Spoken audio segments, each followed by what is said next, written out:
Warning, this guide features early strats. More importantly, this fight features several mechanics that can be solved in slightly different ways. While my guide is going to attempt to teach you how the solutions to these mechanics work so that you can adapt to different solutions, Party Finder has a wide mix of different strats currently being used, and so if you're doing this fight in Party Finder, you're going to need to read your PF description carefully to know what strats they're using.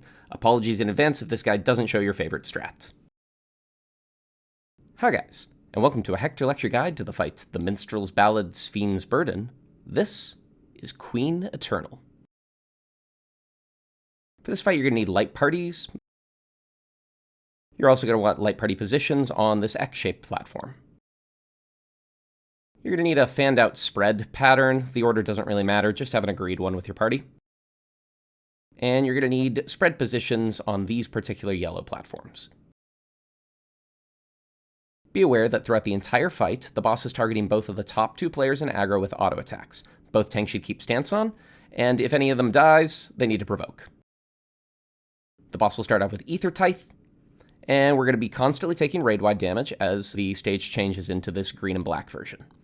Just like in normal mode, the boss is going to start sucking up ether, showing part of the arena is unsafe, and the only thing we're doing differently is, during this, the boss will target both healers with light party stacks. Split into your light parties with group 1 left, group 2 right, and take the line stacks together. The boss will do all three patterns, and you just make sure that you're always having group 1 left, group 2 right. A lot of damage going out through this, so make sure to mitigate it heavily, and healers use some heavy cooldowns here to help to heal up. This is followed with Virtual Shift. This is a very hard-hitting raid-wide, so make sure to mitigate it. We get the X-shaped platform. Be careful not to fall off of it. The boss will start casting Laws of Wind, and we break into the light party positions I showed at the beginning of the guide.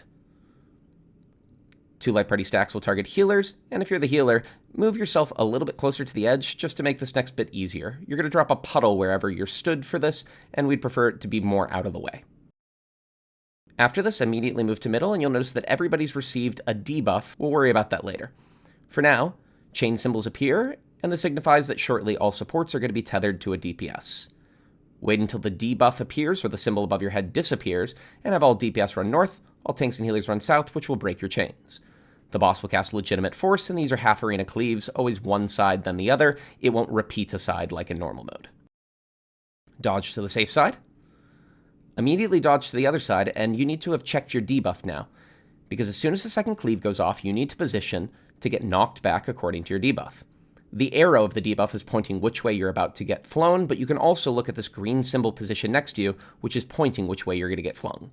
Move opposite that direction, go all the way to the edge, and when the debuff expires, you get flung.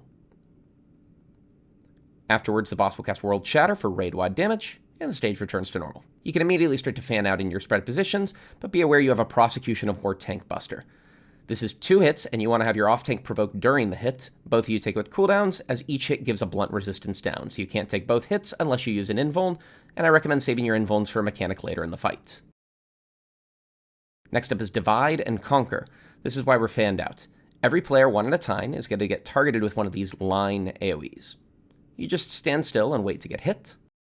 After you're hit, dodge to the side. You're trying to position yourself in between the other AoEs, because after every player has been targeted with one of these, the AoEs are going to repeat. They'll show a short telegraph, and these are aimed exactly at where the first ones were taken, so you want to make sure you're in between those. There's a Royal Domain raid-wide. This doesn't hit particularly hard, followed by a Virtual Shift raid-wide, which does hit quite hard. Remember to mitigate. This one is going to fling us onto these 2 yellow platforms. You're going to see this pink symbol in the middle of each platform appear shortly, and this is how you swap gravity. If you go into that pink symbol, you'll start to float like in normal mode and can go over the gaps. If you go back into the pink symbol afterwards, you're going to go back to the ground. Immediately go into the pink symbol, make yourself float, and go into the middle. The boss will cast Laws of Earth, and then a Legitimate Force cast. Dodge the AoEs just like we would, and you need to be floating to be able to dodge them, and you're going to see these 8 towers appear. These are why we had the spread positions I showed at the beginning of the fight. Group 1 will go on the left platform, Group 2 will go on the right platform. Wait until your side has been cleaved, and immediately afterwards go across, and Group 1 can already go down to the ground and soak their towers. These towers can only be soaked if you're grounded, so you need to stop floating. Group 2, you're going to want to pop Sprint for this if you're the second group to get towards your towers, because it's quite tight in the timing. Get yourself grounded, hop in your tower, and resolve them.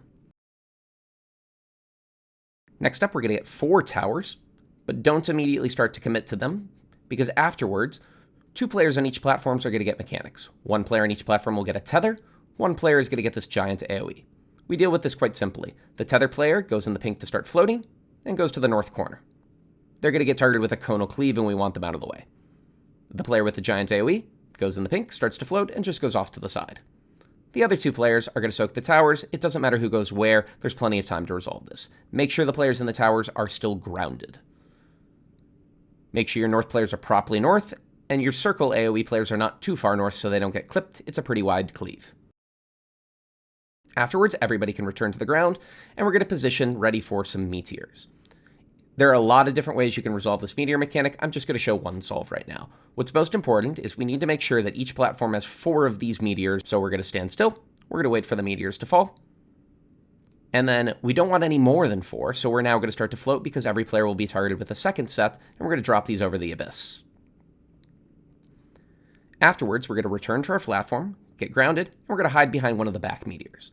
The boss will cast Weighty Blow and is going to try to target us with these attacks. This is what the meteors are for. We need 1 meteor for each attack, and we need to make sure all 4 of our meteors are broken, otherwise they'll explode and kill us. If we stand behind, because we're line of sighted, it's going to hit the first meteor in front of us, and then the second attack will destroy the one we're behind. Simply slide across, and you can stay here for the rest of the mechanic. You'll get a World Shatter Raid Wide, and the stage will return back to normal. We have another Prosecution of War Tank Buster, and now Coronation. Coronation looks complicated, but it's pretty simple. Every player is going to get a tether. This is going to tether you to one of those devices you saw in normal mode where you can drag around the laser beam. We're going to use the waymarks for this. Simply put, you're going to run towards where you've been tethered to, and you're going to go onto the color matching waymarks. The waymarks I show here show everybody dragging the lasers left, but you can also do it where you drag the lasers right. Both work. So to show this, you run towards the one you're tethered to, and in this case, you drag it left and stand on the color-coded waymarks. I'll do the same with the people in the front. They run forward towards their tether, they drag it left, and they stand on the color-coded waymarks. If everybody does this, you'll see that the lasers will be perfectly positioned to not hit anyone. At the same time, the boss is casting Atomic Ray, which gives you a giant spread AoE, but we're resolving these at the same time because we're already naturally spread. Be aware that if you're really into your melee uptime, whichever player is down in the south, if it's a tank or melee, they can go middle instead and it won't mess anything up. And similarly, if you're one of those in the bottom left corner, you can swap these tethers around without issue. Next up is Absolute Authority. Everybody's going to stack debate their puddles middle, and we're just going to have everybody walk north. After 3 sets of puddles, Group 1 are going to break left, Group 2 will break right. You'll notice that some of our players are getting flares and 1 player has a stack. This is role-based. All of one role is going to have a flare, in this case it's the DPS, and the other role will have a stack and nothing, meaning they can all stack together. Our stack group, after the 4th puddle, is going to go back to where we started in the middle and stack together there. The flares are going to go to corners in the north half of the arena. I have ranged north just to minimize movement, but it doesn't matter where you put them. After this goes off, everybody's targeted with one of these red triangles. You need to be stacked with 1 other player. The players stacked middle can just stay stacked. The players on the side can squish. At the very end, there's a knockback from the boss, so make sure you run way up towards the front or pop knockback immunity.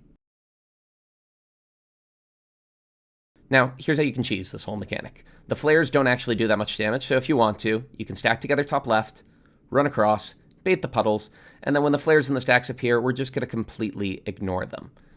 After 4 puddles, if you just keep moving nicely, you should have baited them in such a way that you'll end in the top right corner, and now this is all you need to do. Heavy mitigation. Lots and lots of mitigation, and this is very much survivable. You don't need tank limit break. Wait for it to go off, and as long as you've mitigated heavily enough, you'll survive. The red triangles appear, and just stay still. You're done. Don't forget the knockback at the end. We get another virtual shift, hard-hitting raid-wide, mitigate this, and then you'll find yourself in the middle of these 3 platforms, and we begin Ice Phase. Laws of Ice is the cast. For this, you need to stay moving. You'll recognize the symbol above. You can either wiggle left to right, or you can jump up and down. Either is fine. We're going to get 4 ice bridges forming. The way these work, if 1 player steps on it, it starts to crack. As soon as they're off of it, it will go back to normal. But if 2 players are on at the same time, the bridge will break and be permanently destroyed, and those players will drop to their death. We need to make sure that we do the rest of this mechanic only one player on a bridge at a time.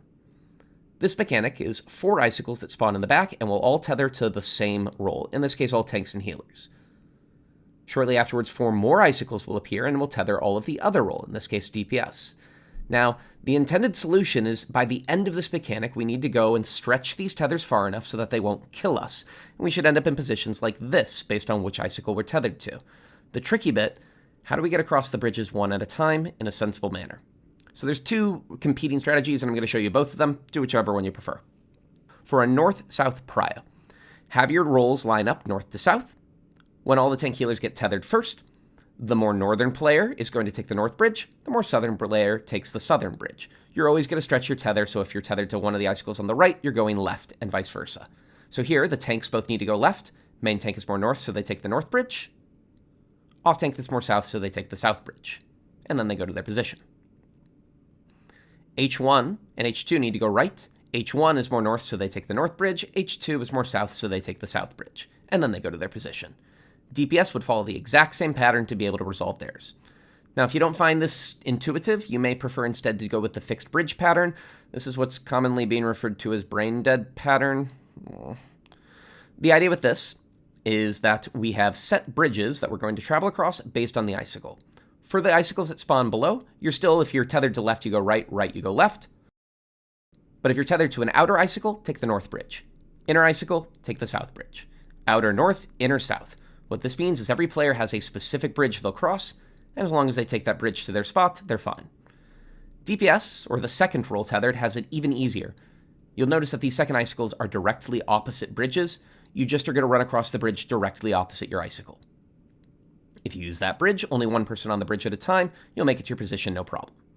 However you decide to deal with the bridge, these icicles, if you stretch your tethers correctly, will target you with line AoEs, but if they're not stretched, these will knock you to your death. Immediately afterwards, we get legitimate force, and to dodge these side cleaves, we really want to be on the middle of the arena again. You're going to go in the opposite order that you first went out. So the people that went out second, in this case the DPS, should return first because they're nearest the bridge. Use the same bridge that you came across on to keep it from getting confused. The role that went out first will come back second because they were furthest away. Dodge the first cleave, and then slide across the middle of the platform to dodge the second cleave. There's another Laws of Ice cast. Stay moving.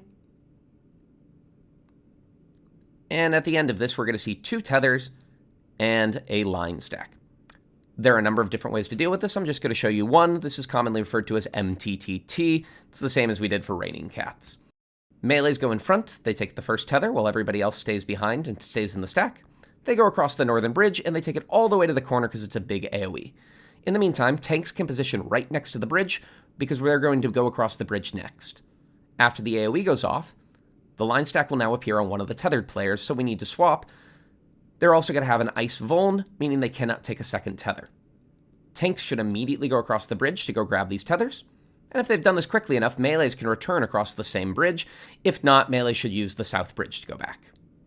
Take these tethers up to the north corner, and we're going to get another hit. And assuming your tank saved your invulns, you can be done now. If they haven't, you need to keep swapping healers and then ranged, or vice versa. But if your tanks still have their invuln, simply look at your debuff and wait until there's 18 seconds left on it. When you see 18 seconds left, both tanks pop their invuln, and we chill for the rest of it. This will have you survive both the tethers and both the line stacks, which will always target one of the tethered players, so there's no more damage for the party. Be aware that if you don't like swapping, you can actually have tanks take all of the tethers. They would take the first tether by themselves, they would take the second tether with a kitchen sink of cooldown to every cooldown they've got, and then they'd take the third and fourth, as I've shown with invuln. Something to try if you want.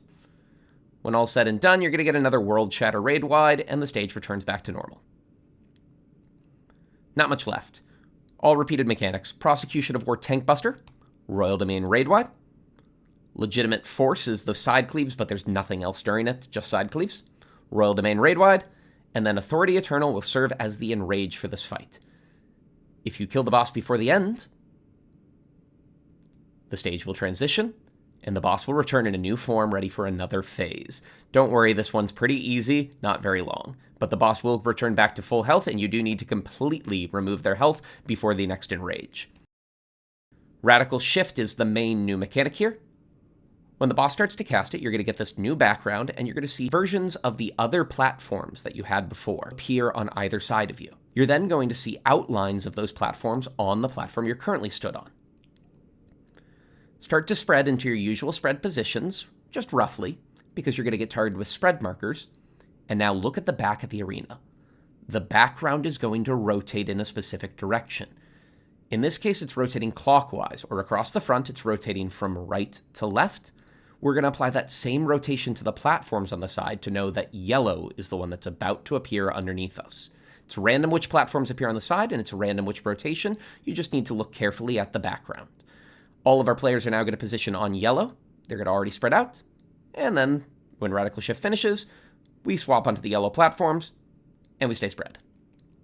Radical Shift is going to be cast again, and it's exactly the same. However, this time we need to make sure we stay on the yellow platform while preparing for the second set.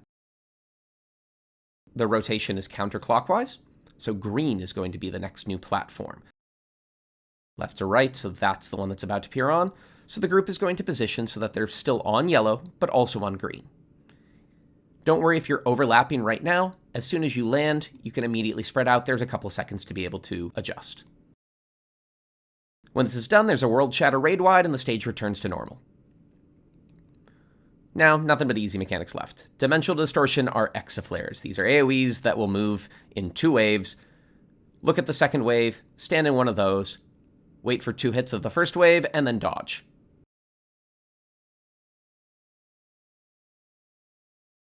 Afterwards, immediately get away from the boss, sort of out of the boss's hitbox, as Tyranny's Grasp is going to make the entire front half of the arena unsafe, and spawn Tank Buster towers on either side.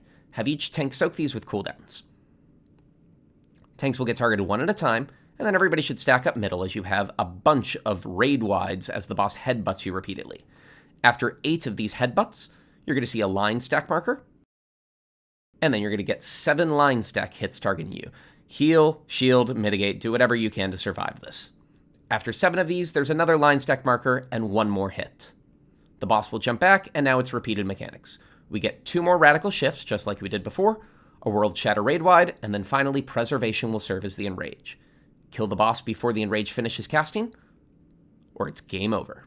Thank you so much for watching. Hope you enjoyed.